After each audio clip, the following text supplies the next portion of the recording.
Épître aux Romains, chapitre 10. Frères, le souhait de mon cœur et ma prière à Dieu pour les Israélites, c'est qu'ils soient sauvés. Car je leur rends ce témoignage qu'ils ont du zèle pour Dieu, mais un zèle sans connaissance.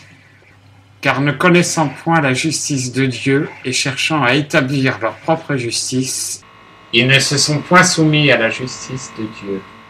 Car Christ est la fin de la loi pour la justification de tout croyant.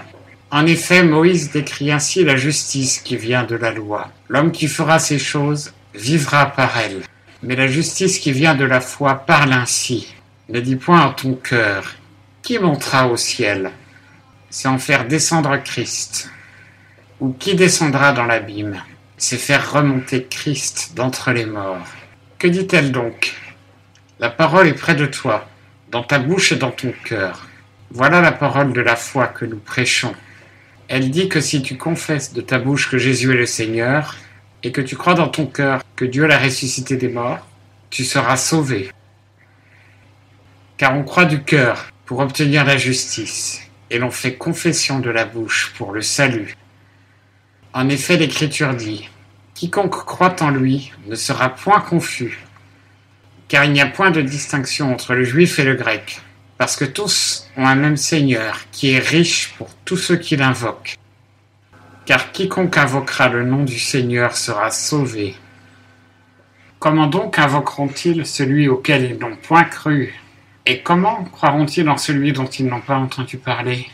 Et comment en entendront-ils parler s'il n'y a pas quelqu'un qui prêche? Et comment prêchera-t-on si l'on n'est pas envoyé? Selon ce qui est écrit, qu'ils sont beaux les pieds de ceux qui annoncent la paix, de ceux qui annoncent de bonnes choses. Mais tous n'ont pas obéi à l'Évangile, car Isaïe dit, « Seigneur, qui a cru à notre prédication ?»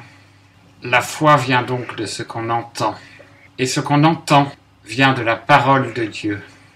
Mais je demande, ne l'ont-ils point entendu? Au contraire, leur voix est allée par toute la terre, et leur parole jusqu'aux extrémités du monde. Je demande encore, Israël n'en a-t-il point eu connaissance? Moïse dit le premier, je vous provoquerai à la jalousie par ce qui n'est pas un peuple.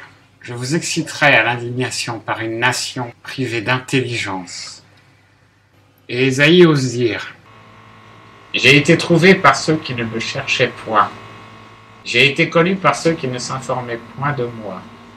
Mais à l'égard d'Israël, il dit, j'ai tout le jour étendu mes mains vers un peuple rebelle et contredisant.